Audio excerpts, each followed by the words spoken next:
And I call on Michael Russell. Thank you, Presiding Officer. At the outset of this statement, can I make it clear that the Scottish Government welcomes yesterday's ruling from the Supreme Court that Article 50 cannot be triggered without an act of the Westminster Parliament. That ruling comes as a stinging rebuke to the UK Government and its stubborn refusal to accept the previous unanimous court ruling that an Act of Parliament was required before formal notification of the decision to leave the EU. Instead, it tried to plough on regardless towards a hard Brexit, hoping to bypass parliamentary scrutiny. Effective UK parliamentary scrutiny is now enabled, but parties and members at Westminster will have to rise to that challenge, and the SNP is more than ready to do that. Once the UK Government publishes its Article 50 bill, 50 SNP MPs in the House of Commons, Article 50 bill, SNP MPs in the House of Commons will bring forward a range of amendments. I'm sorry to understate the number, Presiding Officer. There are, of course, more than that. Far more than the one Tory MP from Scotland in the House of Commons. SNP MPs in the House of Commons will bring forward a range of amendments to clarify the UK Government's approach to triggering Article 50. Some of those amendments will seek to amend the bill so that the UK Government must first secure unanimous agreement from the Joint Ministerial Committee, the UK's equal partners on triggering Article 50. In July last year, the Prime Minister assured the First Minister that Article 50 would not be triggered until, as she said, we have a UK approach and objectives for negotiations. This was in line with Theresa May's clear and unambiguous view of how the United Kingdom should operate. The UK, she said, should be a country in which Scotland, Wales, Northern Ireland and England continue to flourish side by side as equal partners.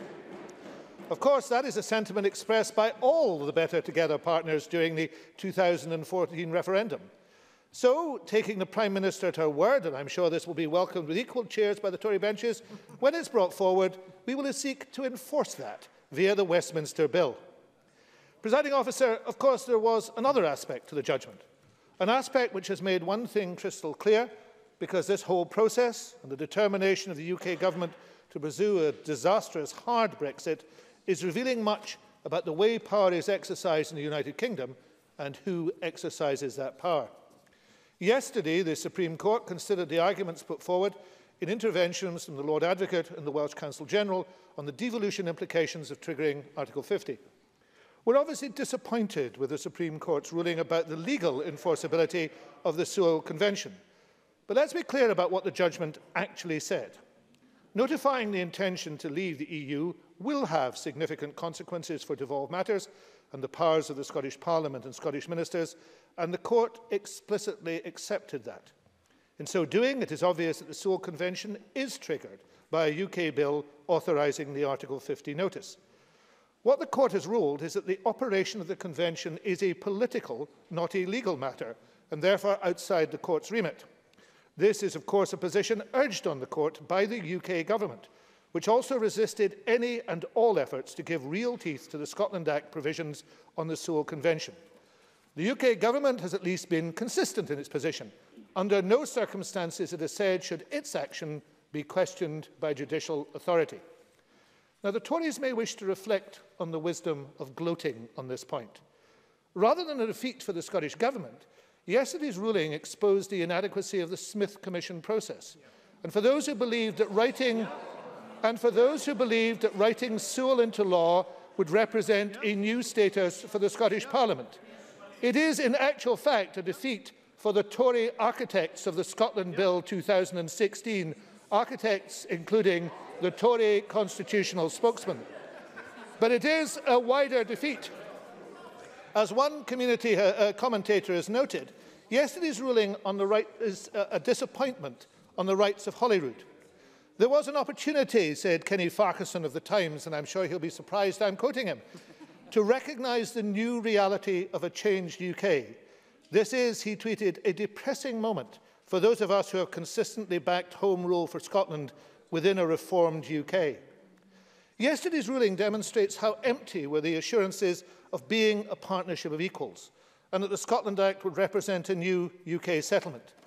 The UK Government merely reinforces the old view, the supremacy of Westminster, its immunity from constraint by law courts, or respect for this Parliament. We can expect to see more of that as Brexit proceeds. We already see this attitude in proposals for UK-wide regimes overriding existing devolved competence. Last year, the Scottish Tory Secretary boasted in a speech about what he called the new realities, that the Sewell Convention was now written in law. But in its submission to the Supreme Court, the UK government left that position far behind. It made it clear that its law, Mundell's law, Tompkins' law, was not worth the paper it was written on. And instead of, Presiding Officer, instead of crowing on Twitter, the Conservatives, led by their constitutional spokesperson, should abjectly apologise to the people of Scotland and to those who believe that their promises in 2014 would lead to a genuine change in the status of Scotland's Parliament and Scotland within the UK. The reality is that up until now, the UK government has in practice always accepted that a change to devolved competence requires the consent of the Parliament.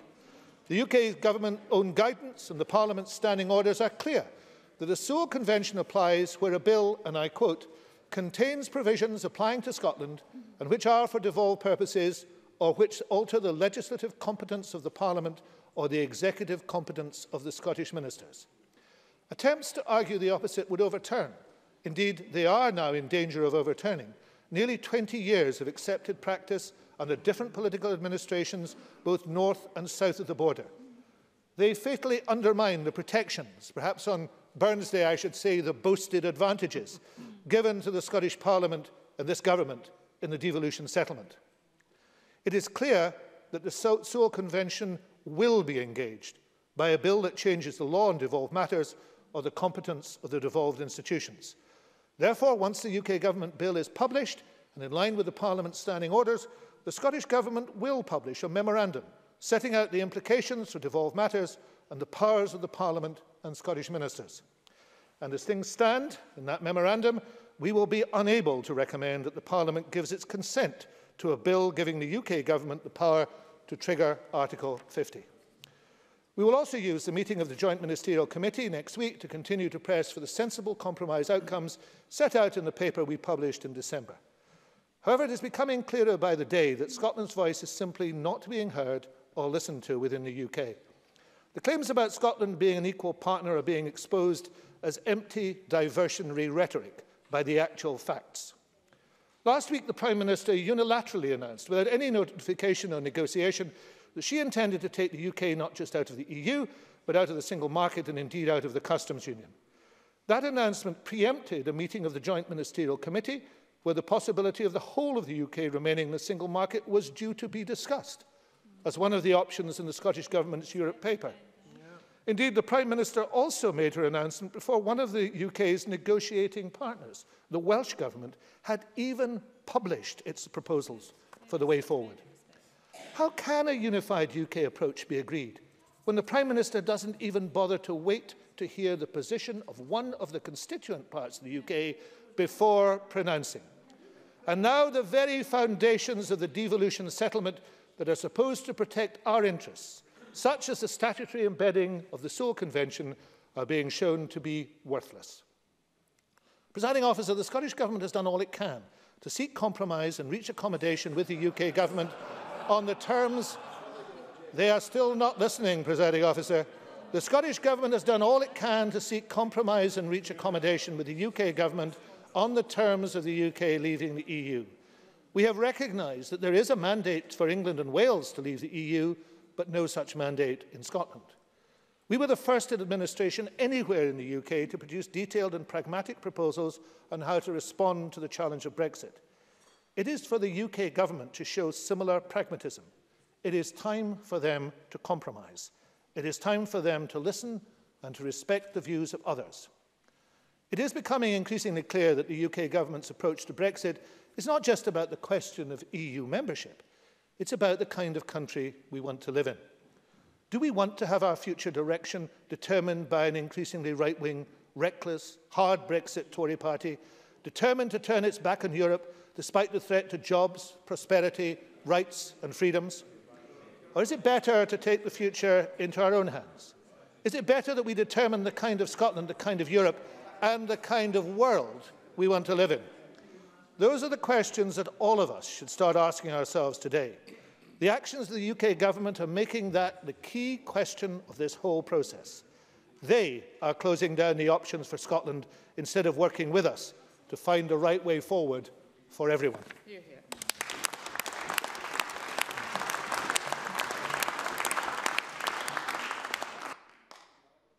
Thank you. If members will press their request to seat buttons, we'll have about 20 minutes for questions. Adam Tompkins. Thank you, Presiding Officer, and I thank the Minister for early sight of his statement. If it's to be believed, it seems that I've made more law for Scotland than the whole of this Parliament. 10 months it is since this Parliament last debated a bill. But when they play the man and not the ball, Presiding Officer, it's always a sure sign that they know they've lost the argument. It was always going to be the case that the UK Parliament would be fully involved in the Brexit process. The question in yesterday's case was much narrower. It was whether UK ministers have the legal power to trigger Article 50 or whether fresh legislation is needed to confer that power upon them.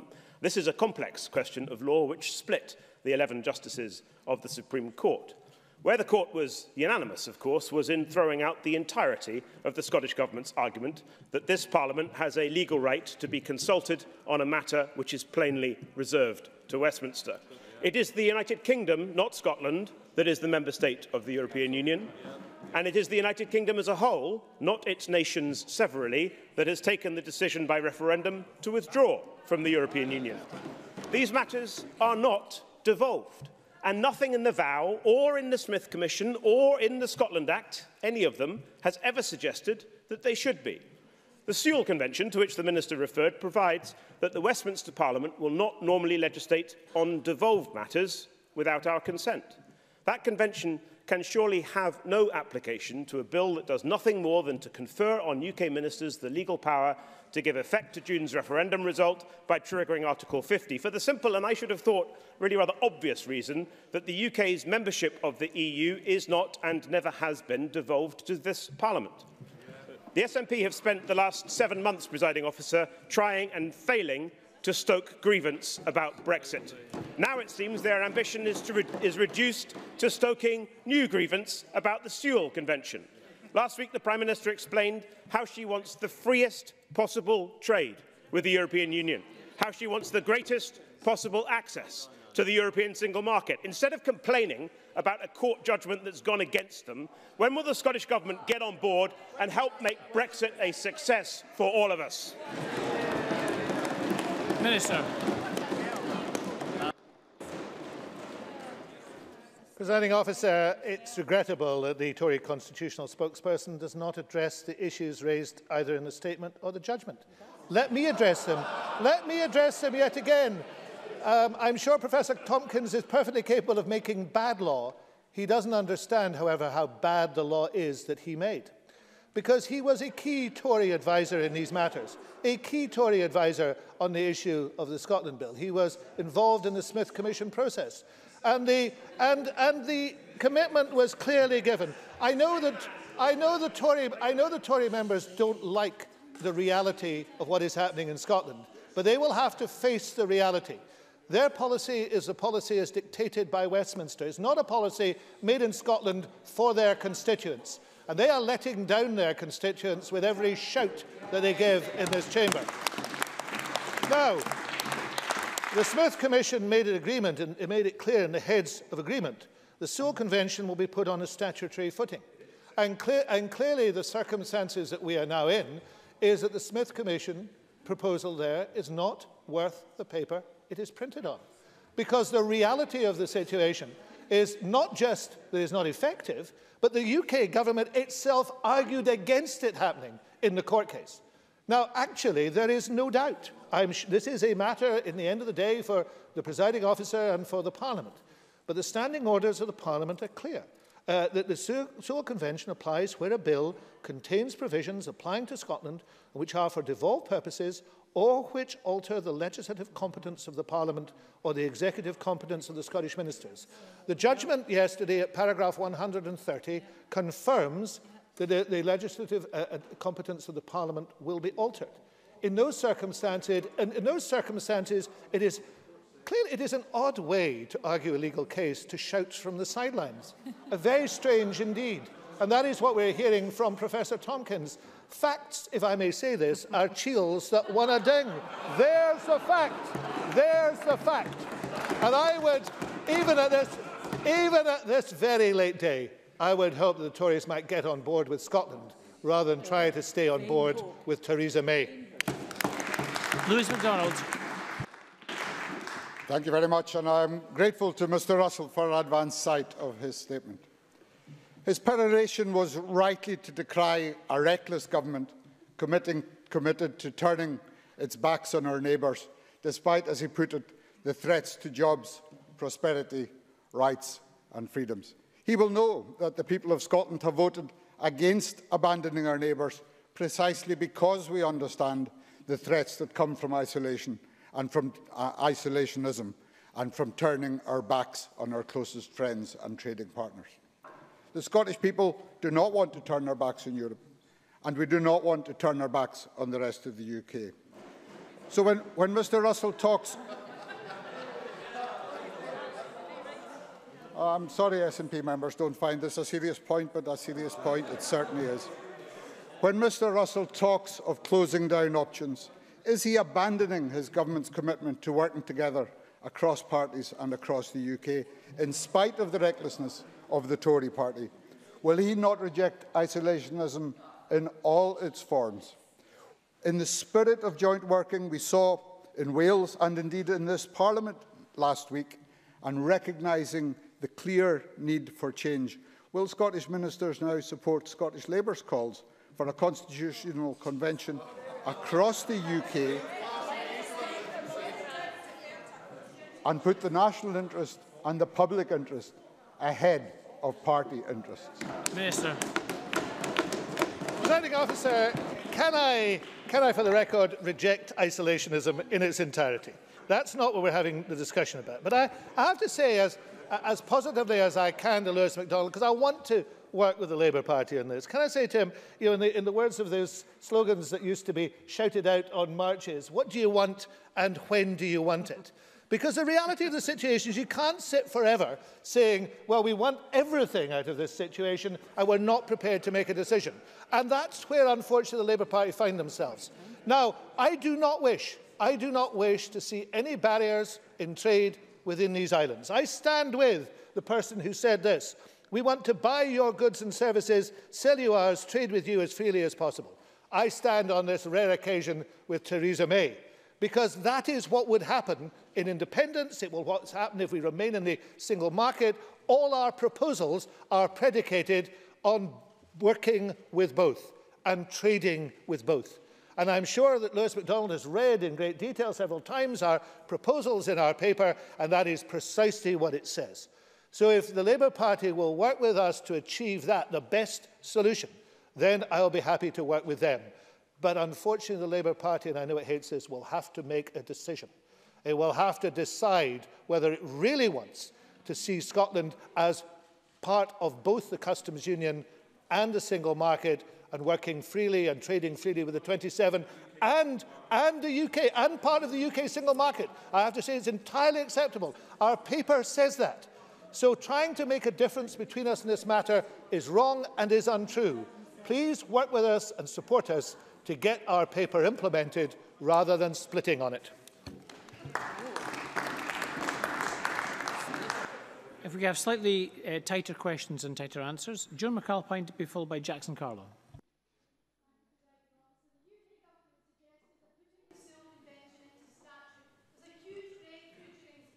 Process, but in court they argued that this didn't change anything.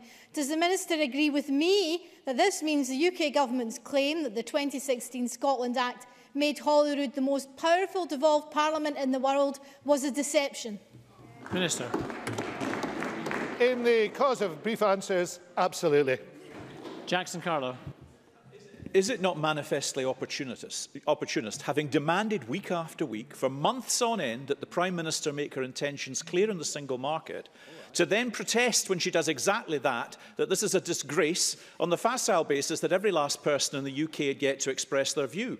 The stringing rebuke yesterday by 11 votes to 0 was to the Scottish Government, and surely the stinging rebuke that will yet follow will be in response to the SNP determination to create further uncertainty and constitutional division with its paranoid, thrice-daily threats of another independence referendum, while ministers repeatedly ignore the business of Scotland for which this devolved Parliament and this devolved government actually has a responsibility. Minister. It appears to me that the business of Scotland is in very safe and competent hands, and the people of Scotland, well, interestingly, that's what the people of Scotland believe too, if both elections and opinion polls have anything to do with it. So Tory self-delusion is not unknown, it's just that it continues to this day. Can I just make it clear that the remarkable terms of that question need to be thought about? Because what Jackson Carla was arguing for was that his constituents, this Parliament, should be at the back of the queue. We're every last person, apparently, to be consulted. Well, I don't think the Scottish Parliament is every last person. The Prime Minister said absolutely on the record that she was going to engage with the devolved administrations. Engagement doesn't mean publishing your position, going out and saying what your position is 48 hours before the negotiating committee that she had set up has even had a chance to meet. So that's not the right way to proceed. But if that is the attitude of the Tories to this Parliament, to Scotland, we are every last person. It's little wonder people look at them and think they're not really for us. Stuart Macmillan, to be followed by Pauline McNeill. Stuart Macmillan. Thank you, Presiding Officer. The Minister quoted in his statement from the Prime Minister that until we have a UK approach and the objectives for negotiations, and also the Scottish Conservatives have made it very clear in the past, after the EU referendum, that the overriding priority was to stay in the single market. Can the Minister tell me, have the Scottish Conservatives offered the Minister any suggestions to keep Scotland in the single market, or has that now been abandoned, in favour of a hard right, hard Brexit Tory position of the bosses in Westminster, despite the obvious disastrous economic consequences? Minister. Thank you. I think it's very obvious from the Prime Minister's speech last week, from the actions of the UK Government, that they are determined on the hardest of Brexits. The position with the Scottish paper remains, fortunately, after a great deal of work by the devolved administrations, that it will be continued for discussion amongst officials. Clearly, the first option in that paper, that the UK should remain in the single market, was knocked out of the water by the Prime Minister refusing to consult the Joint Ministerial Committee. The other parts of that paper remain in play and are strengthened by the very good Welsh paper, which was published on Monday. Though it is absolutely remarkable that the First Minister made this decision not just 48 hours before the JMC, but actually before the Welsh paper had even been published. And the UK Government knew that the Welsh paper was about to be published. A joint paper, incidentally, between Labour and Plaid Cymru, and I have to say a very good paper, and all the better for it being that joint paper. So in all those circumstances, it is quite clear they're determined in a hard Brexit. I am equally determined, along with colleagues in the devolved administrations, to maintain membership of the single market. That is a view that's held widely across the devolved administrations, not unanimously, but widely, and we'll continue arguing and fighting for that. Pauline McNeill, to be followed by Ross Greer. Presiding Officer, I seek assurances from the Minister that he will continue to focus on arguing Scotland's case with the UK Government, difficult though that is. And will the Minister give his assurance that he will continue to use his offices and his time to influence the need and the opportunities that do arise for Scotland to have more say on policies such as immigration, fisheries and the economy within the UK, which the majority of people demand from their ministers? Minister. Continue to use my good offices and every ounce of energy I have to try and influence the position of the UK Government on this matter. I'm quite happy to give that assurance to Pauline McNeill because it happens to be the absolute truth. The difficulty in so doing should not be underestimated, and particularly the difficulty in so doing with the rhetoric that is coming from the UK Government and because of their actions. But I'll continue to do my very best. But it is absolutely right that I tell this chamber what the facts of the matter are and the reality of the way in which the UK Government is responding, and I'm fulfilling that obligation as well. Ross Greer, to be followed by Christina McKelvey. Thank you. Like colleagues, I thank the Minister for advance sight of his statement. The Greens, like the Scottish Government, are disappointed at the outcome of the Supreme Court ruling. We were promised during the independence referendum that Scotland would be an equal partner in this union and that our voice would be listened to. Yet it's clear that the Scotland Act did not live up to those promises. The permanence of this Parliament is meaningless if it can be overridden at will. it's increasingly clear that the Scottish Government's compromise proposals, significant compromises, have been dismissed out of hand by Westminster Government, which didn't even wait for equivalent proposals. You know, Presiding Officer, if my party had led this country into the mess it's in, I'd be a little bit more sheepish in this chamber than certain members have been today. The Minister's pointed out that options are fast closing for Scotland. So could he confirm the timetable on which an independence referendum bill will be introduced, as it's becoming increasingly clear that we must put Scotland's future in Scotland's hands? Minister. Thank you for that, and I think your remarks about those who are responsible for the mess we find ourselves in are very accurate indeed. Unfortunately, being sheepish is not a Tory trait. The arrogance, as my colleague says, is much more like it. I can't give the member that arrogance that continues with the laughter from the Tory Frank bench. I cannot give the member that timetable, and he won't be surprised about that. But let me put it this way: the options we have placed on the table are being closed down, not because of any actions by the Scottish Government. They're being closed down by the Westminster Government. So, in a sense, the timetable of what goes ahead now lies with the Westminster Government. If the Westminster Government is prepared to operate in the way that it has promised to operate, is prepared to debate and discuss, it is prepared to look seriously at where we are going, then that dictates one timetable. If they're not prepared to do so, that dictates another. Brief questions, brief answers, please. Christina McKelvey. Thank you very much, Presiding Officer. I understand that their SNP colleagues at Westminster will table 50 amendments. What assurances has the Minister had that these will avoid that race to the bottom where the UK Government will try to attract business to the UK by offering lower taxes, lower wages, less regulation and in terms of workers' rights? Minister. I think the cackling laughter from some Tory benches says it all, probably. That is entirely what they are intent on achieving. It's quite clear that's what they're intent on achieving. The SNP group at Westminster, I'm sure along with others, but the SNP group at Westminster will work very hard to avoid that, as this chamber has to work very hard to avoid that. Because the obligation in terms of defending Scotland in those terms will lie with this chamber. And this chamber should be willing to pick up that challenge and work to make sure it doesn't happen.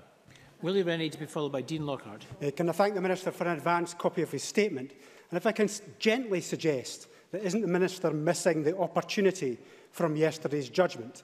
The Westminster Parliament can now influence the Brexit process in a way the Conservative Government were hotly contesting previously.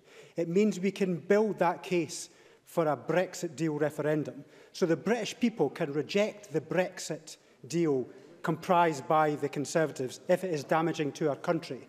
The Minister has said his MPs will table 50 amendments.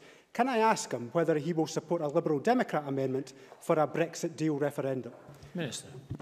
Well, the last time this was mentioned in this chamber 2 weeks ago, a very good point was put to, I think, Tavish Scott, which was, would the Liberal Democrats recognise in any such referendum a Scottish vote that opposed leaving the EU? And the answer appeared to be no. So that doesn't appear to be very liberal or very democratic, and certainly not responsive to Scotland. So I don't really think that the way in which the Liberal Democrats is approaching this smacks of any seriousness at all. I'd be happy to sit down and discuss with Willie Rennie again how we take this issue forward, but I don't think on the basis of forcing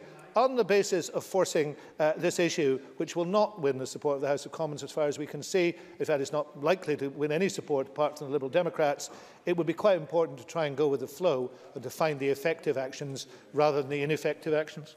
Dean Lockhart to be followed by Alec Neil. Thank you, Presiding Officer. Figures published earlier today show that almost two-thirds of Scotland's trade is with the rest of the UK, 4 times more important than our relationship with the rest of the EU single market. Contrary to what the Minister has said today, the SNP's proposed differentiated approach would result in a trade barrier between Scotland and the rest of the UK. And the terms of that trade barrier would be negotiated in Brussels, not here. Can the Minister explain how the SNP's prioritisation of the EU single market at the expense of our domestic market is in the best interest of Scotland, or does he agree with the former leader of his party, Gordon Wilson, when he said demanding a European settlement for Scotland is simply pointless posturing? Minister. Well, you know, I had anticipated that question because it seemed the most obvious, and I have to say it's not a very sensible question at all. the reality of the situation was, during the entire 2014 referendum campaign, at every occasion since, every occasion in this chamber have made it clear it is not either or. The reality is that we would wish to trade with the rest of the UK as the rest of the UK would wish to trade with us. The proposals, if Mr Lockett has read them, and clearly from his question he doesn't appear to have read them, envisages a customs union of this island. There would be no new barriers. I think perhaps the Tories should focus more closely on the unravelling of some of the statements they've made about what would happen in Ireland. Very, very serious situation is developing there, where it is now obvious, for example, from a senior EU official yesterday, that the issue of customs barriers remains. And it is perfectly possible to envisage a situation in which there is flourishing trade north and south of the border. And indeed, the question also shows a misunderstanding of what that trade is. If he looks at the figures today, he will see a substantial part of that trade is in electricity. Now, I mean, are we suggesting that the wires come down across the border? In these circumstances, that is simply nonsense. And I do think it's time the Tories grew up and started to ask questions that mean something as opposed to questions that mean nothing. Alec Neil. Presiding Officer, I speak as one of the million Scots who voted for Brexit for progressive reasons. And I, like hopefully everyone else in this chamber, am very keen to ensure that the Brexit negotiations are handled successfully with a successful outcome. But in order for that to happen, there has to be recognition and acceptance in the UK government that although we are at the moment one state, one member state, we are 4 nations with 4 legislatures in the United Kingdom.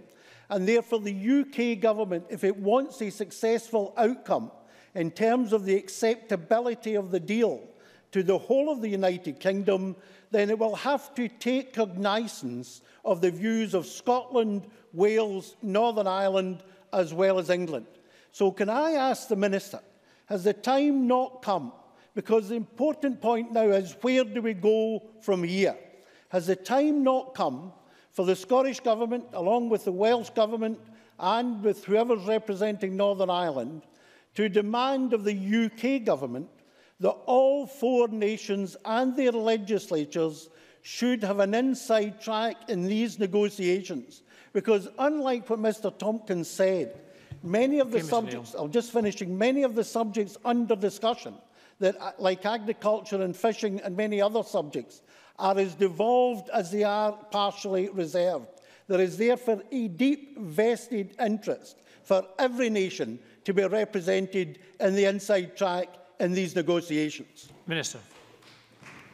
Very interesting, Presiding Officer, to note the cheers in the Tory branches when that question started. There were no cheers when it ended. And of course, my friend Alec Neil, my friend Alec Neil is absolutely right. If those negotiations are to proceed and were to proceed without the deep involvement of the devolved administrations, that would be yet another failure by the UK government. So I take the point on board. I hope that not only I was listening, but the Tories here were listening, and much more importantly, because the Tories here do not influence what's happening, that the Tories at Westminster were listening and the UK government was listening to recognise that they may do everything they can to try and divide in Scotland, but there is a unity of purpose about what we need to have, and that's just been expressed by Alec Neil. Thank you. I'm afraid time is too tight this afternoon to take any more questions. Apologies to the members we couldn't call. We're now going to move on to the next item of business, which is a debate in the name of Alec Rowley on the budget, and we're just going to take a few seconds to change seats.